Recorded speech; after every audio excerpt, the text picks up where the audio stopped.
Sí, bueno, las dinámicas familiares, cuando nos referimos a dinámicas familiares, estamos hablando de aquellas, pues, interacciones que existen tanto psicológicas, sociales e interpersonales dentro de un sistema de familia, que es otro concepto, ¿verdad? Que los sistemas de familia han sido descritos ya desde hace algún tiempo, pero digamos que son prácticamente las estructuras que existen en una familia, ¿verdad? Tenemos que entender que con este tema de la familia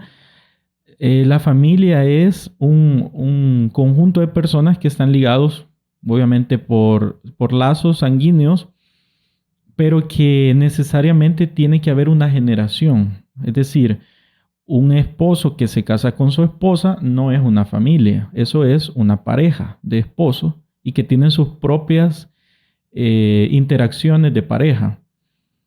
Una familia necesariamente tiene que haber una generación más, es decir, tienen que haber hijos para que sea una familia. Entonces, este concepto es muy, digamos, ya tiene algún tiempo de estar desarrollándose, pero es lo que todavía se sigue manteniendo en el concepto de familia. Obviamente que en nuestros contextos, sobre todo el contexto pues más occidental, ya hay también otras consideraciones con respecto a las nuevas visiones de familia, pero en general pues es mantener una generación más de la pareja.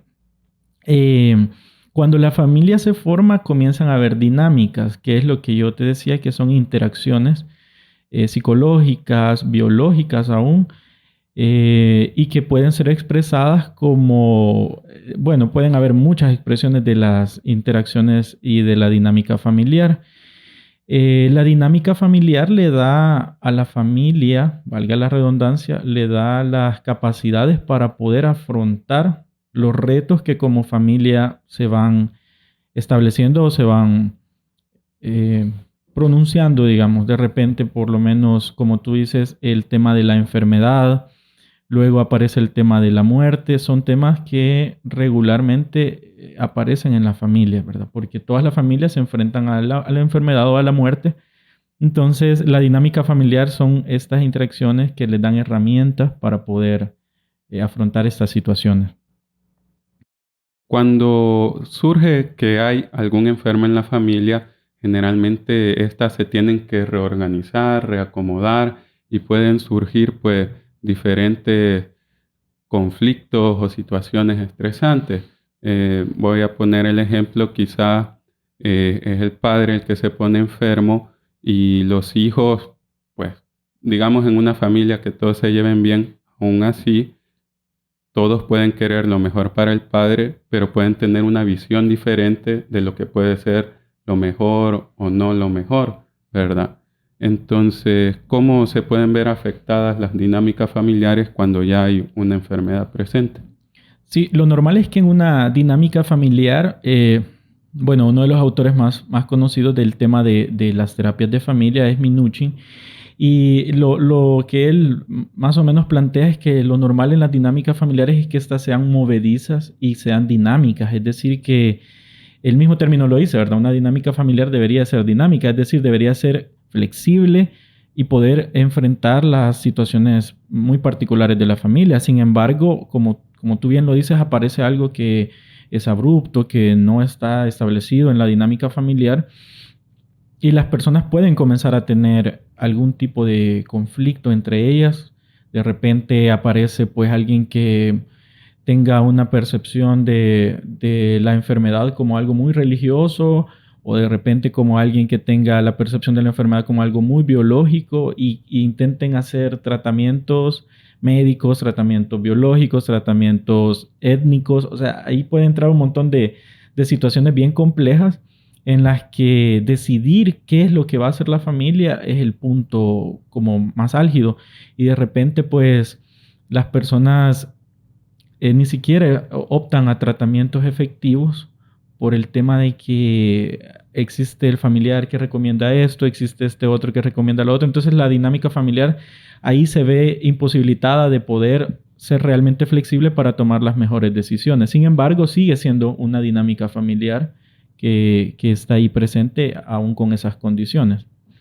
También he notado, pues, no sé si será algo latino o será generalizado, pero tendemos a reacomodarnos con cierta naturalidad en el sentido de que eh, toma la responsabilidad pues la hija mayor, toma la responsabilidad quien tenga espacio en la casa, toma la responsabilidad quien tenga el poder económico para tener ciertas facilidades, pero quizás no nos sentamos como familias a hablar las cosas, solo asumimos que de cierta forma las cosas han sido y no dejamos pues que dar el espacio al diálogo o a la comunicación.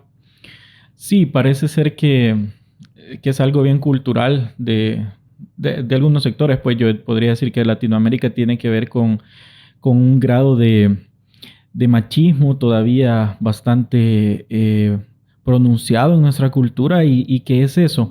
Y muchas veces el machismo no solo enfocado en una figura masculina, sino que también en otras figuras de poder o de autoridad que son culturalmente aceptadas, ¿verdad? Por ejemplo, en el caso de familias en las que hay migración y los padres no están en el país, de repente un abuelo, una abuela, un tío toma el rol de una persona con mucha autoridad o mucho poder y termina siendo una persona que impone. Entonces, ante las decisiones, por ejemplo, una decisión médica, una decisión de enfermedad, termina siendo pues aplacada cualquier otra decisión si alguien más ya la tomó, como tú decías, si existe, por ejemplo, poder adquisitivo, económico, o si simplemente es la figura de poder en la familia.